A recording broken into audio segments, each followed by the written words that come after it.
Assalamualaikum warahmatullahi wabarakatuh. Nama saya Nenafila. Saya ingin mempresentasikan hasil kerja kelompok kami dengan jurnal yang kami ambil. Judulnya karakterisasi asam lemak hasil hidrolisis pada minyak biji kelor atau Moringa oleifera dengan metode kromatografi gas spektroskopi massa. Di sini ada pendahuluannya. Minyak merupakan salah satu penyusun utama tubuh hewan dan tumbuhan.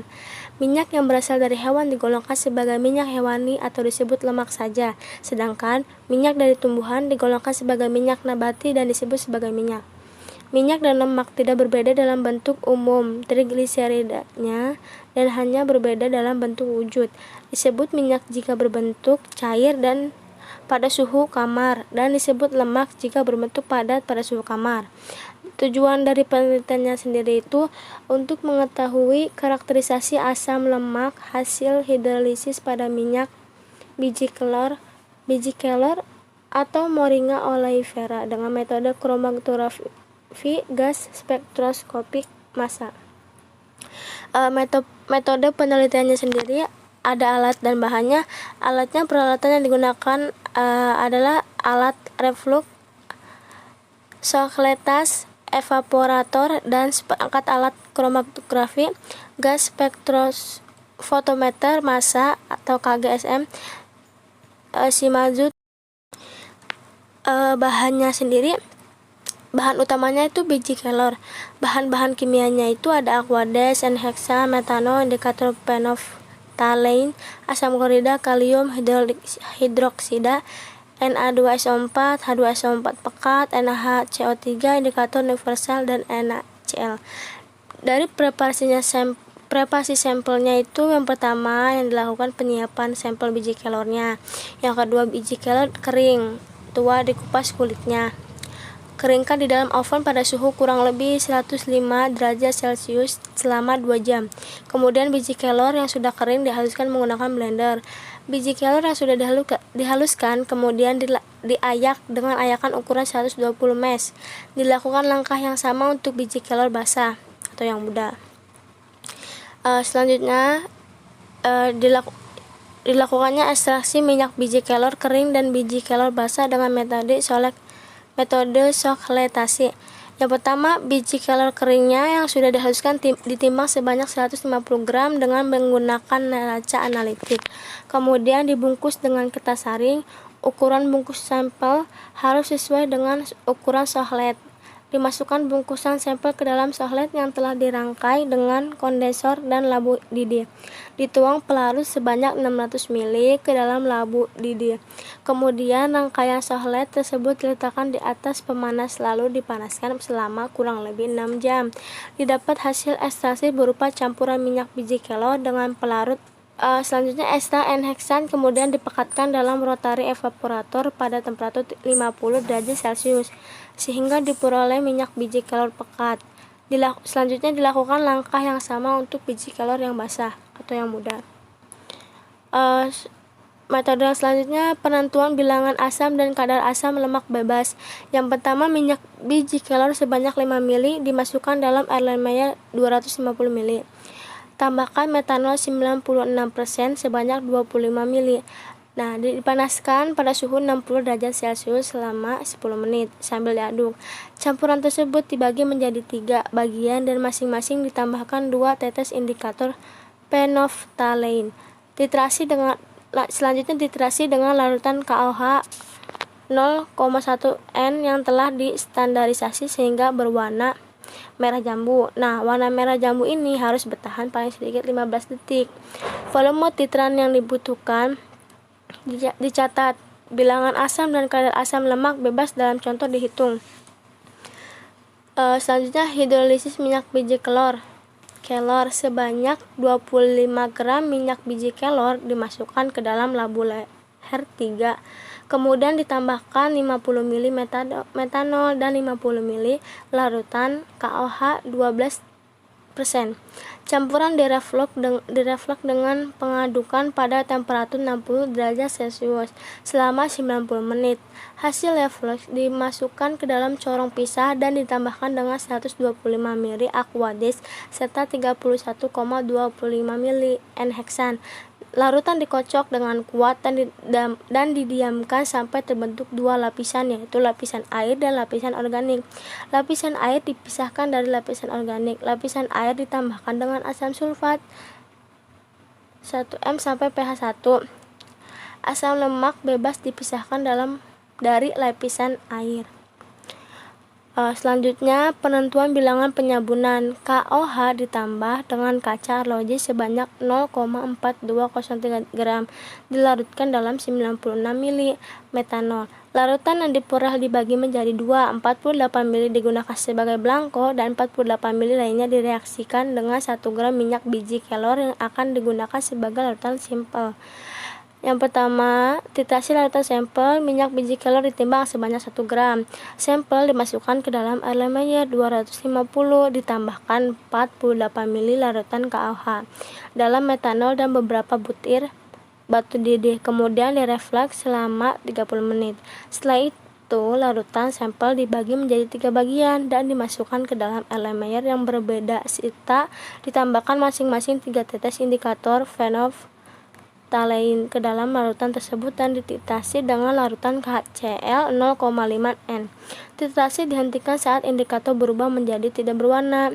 Volume HCl yang dibutuhkan dicatat. Yang kedua, titrasi larutan belangko 48 ml dan dimasukkan ke dalam air Lemayer, kemudian direfleks selama 30 menit. Setelah itu, larutan dibagi menjadi 3 bagian dan dimasukkan ke dalam air Lemayer yang berbeda dan masing-masing ditambahkan dengan 3 tetes indikator phenolphthalein sehingga larutan belangko tersebut berwarna merah muda dan dititrasi dengan larutan HCl 0,5 N sampai bening tidak berwarna. Volume HCl yang dibutuhkan dicatat. Bilangan penyabunan atau BP dapat dihitung. Selanjutnya, esterifikasi asam lemak bebas hasil hidrolisis minyak biji kelor.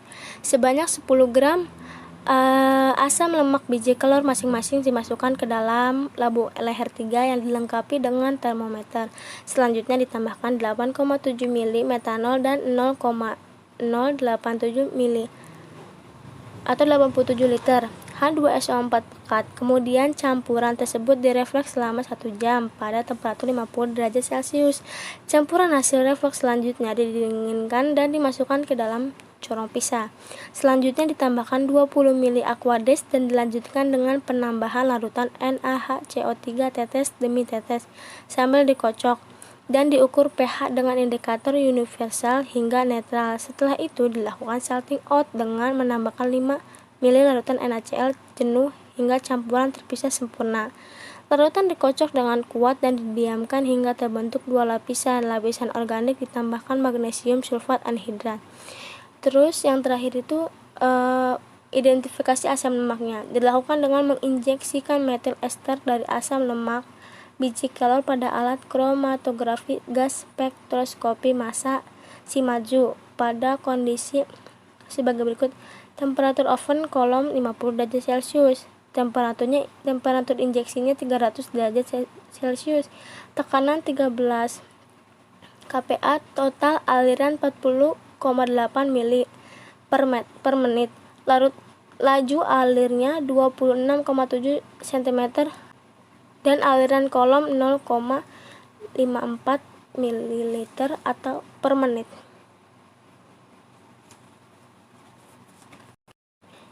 Pembahasannya, yang pertama, hasil analisis menggunakan KG-SM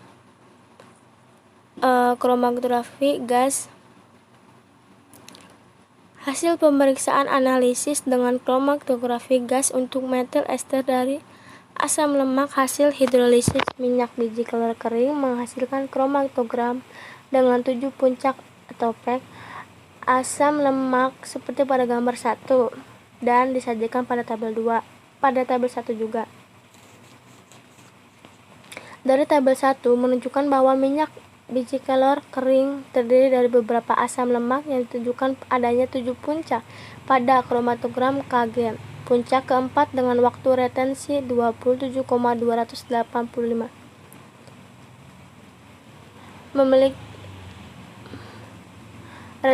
retensi 27,285 memiliki luas area 1,07%, diduga merupakan asam laurat karena memiliki spektra massa yang sesuai dengan spektra massa asam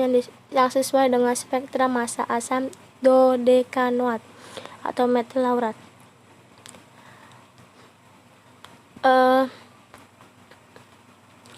Puncak ke-9 dengan waktu retensi 42,799 memiliki luas area 16,13%, diduga merupakan asam stearat karena memiliki spektra massa yang sesuai dengan spektra massa asam oktadekanoat atau asam stearat dari wilayah dengan nomor entry sekian dan tingkat kemiripan 83%.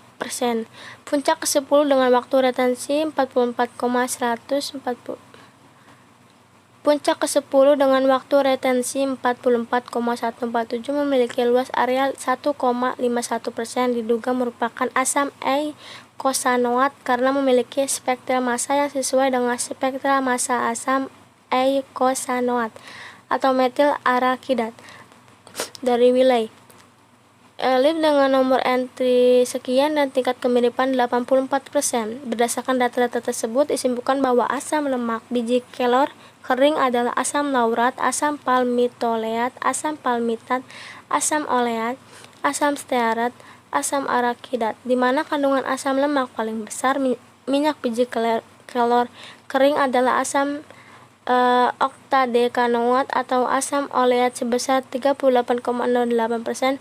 Hasil ini sesuai dengan penelitian Duk dalam Widyana Astuti yang menyatakan asam lemak paling besar adalah asam oleat. Hasil ini juga sesuai dengan penelitian Guston dan Harwood yang menyatakan bahwa asam lemak paling besar adalah asam oleat. Pembahasan selanjutnya data kromatogram dan spektrum KGSM untuk biji kelor basah. Hasil pemeriksaan dengan kromatografi gas untuk metil ester dari asam lemak hasil hidrolisis minyak biji kelor basah menghasilkan kromatogram dengan 9 puncak asam lemak seperti pada gambar yang kedua.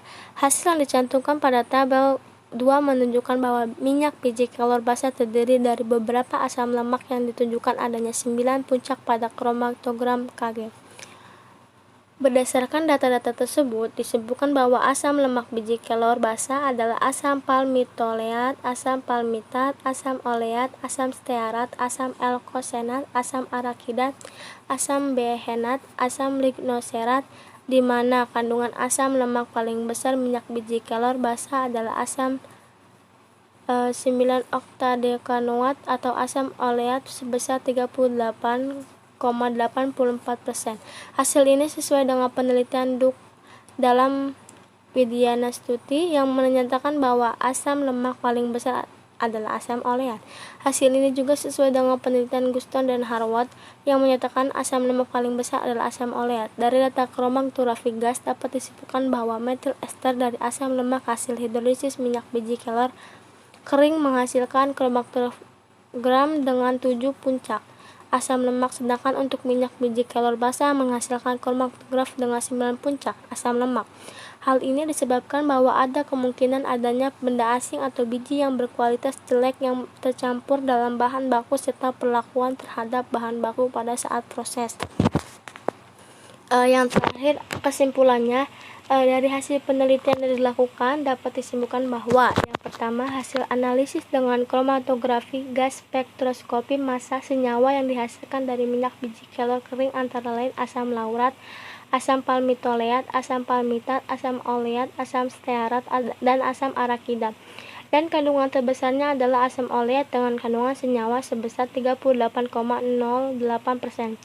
Hasil analisis dengan kromatografi gas spektroskopi massa senyawa yang dihasilkan dari minyak biji kelor basah antara lain asam palmitoleat, asam palmitat, asam oleat, asam stearat, asam eikosenat, asam arakidat, asam behenat, dan asam lignoserat.